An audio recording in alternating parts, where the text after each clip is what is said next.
Hello. Did you ever wonder as a younger person what your older self might tell you? Well, I'm about to reveal that in today's episode. So today we're going to talk about paying yourself first. You've probably heard this expression before, but I want to hammer it home because it is such an important topic in your financial career. So let's look at some examples of what the average and median people are doing in today's world. So in the United States, the net worth for the 70th percentile 65-year-old is $340,000. So that's only enough to produce an income of about $12,000 a year. So with Social Security, you're looking at probably about $60,000 a year of total income, maybe even less. The 50th percentile is only at $160,000. This really isn't even enough to kick off any considerable amount of income, maybe $5,000 or $6,000 a year. So how do we change that? So the biggest thing is to make sure that you pay yourself first. And for those of you in the military, that's going to be that blended retirement system, that match towards a thrift savings plan. So how do you make sure that you get the maximum match where you're going to put in 5%? The way that the match works is the government's going to automatically put in 1%. They're going to match the first 3% at 100% and then the next 2% at 50%. So you get a free 1%. They're going to match your first 3%. That gets you to 4%. And then 50% of the next 2%, which gets you 5%. If you want to make it nice and simple, you put in 5, they'll put in 5. All right. So first of all, let's get into the assumptions that I use in this analysis. So I assume that we're going to put in 10% of that base pay. That's 5% from you and 5% from the government, starting on day one. I realize that some of those matches don't occur on day one, but for this analysis, I did assume that. All right. I assumed a 10% return. You may not be able to get that in all cases, but for this analysis, I used a 10% return. I also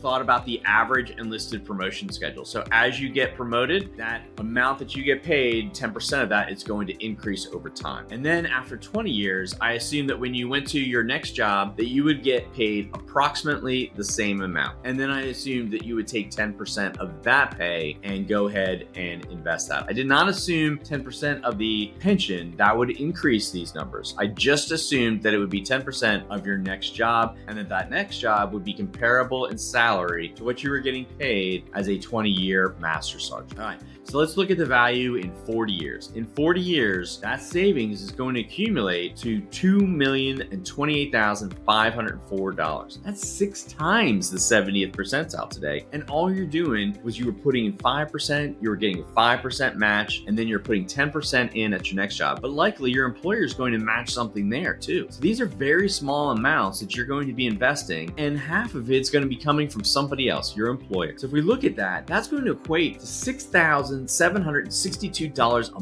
month for the rest of your life. That's 143% of the base pay of a master sergeant. So you're going to be sitting pretty with that. And if you look at it for a comparison, the master sergeant after 20 years, they're going to be earning $2,290 for their pension. So almost 2 to 3 times that amount. So let's get to the meat of this. Let's save at least enough to get that full match. So 5% in today, just go ahead and select it. 9 times out of 10, or probably 99 times out of 100, you're going to want to select that Roth option because you're at the start of your career. You're going to be in the lowest tax brackets that you'll ever be. So go ahead and select that 5% and put it in the Roth and get that full match. And then each time you get a raise, and I like to think of it as do it when you get that annual pay bump. So this year, you're likely going to be getting a 3.8% pay raise. We'll take 1% of that and increase your contribution. So you're still going to get a pay raise, but your contributions to your retirement is also going to get a pay raise. So bump that up 1% each time you get a pay raise. Now, every time you get promoted, go ahead and enjoy that savings. Go ahead and enjoy that extra income and go ahead and spend it. But each year, go ahead and bump it up 1%. If you do that for 20 years, you'll be at 25% and you won't have lost a single dime into your paycheck because it was never there to begin with. And each year, unless your cost of living is less than 1%, you're still going to get a raise. And every time you get a promotion or you step over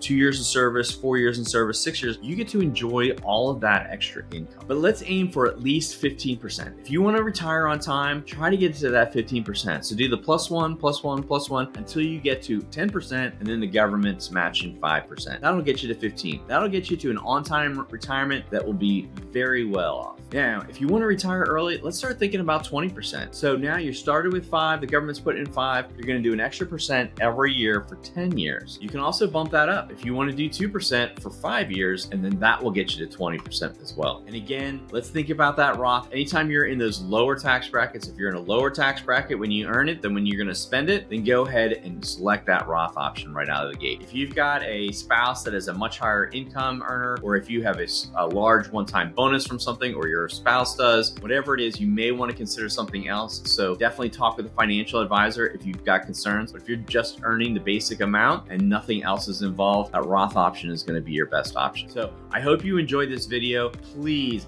select at least 5% when you first enlist, and then bump it up that 1% at least for 5 years, preferably for 10, and you will probably be retiring early. I hope you like this video. I hope you employ it. And please, if you like this video, go ahead and give it a thumbs up, and go ahead and subscribe if you want to hear more videos like this. If you've got ideas about this or any other future topics that you want to hear about, go ahead and throw them down in the comments section. I'd be more than happy to chat with you. Information provided in this video is for educational and informational purposes only and does not constitute financial, investment, tax, or legal advice.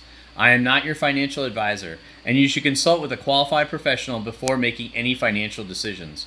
All investments involve risks, including the potential loss of principal. Past performance is not indicative of future results.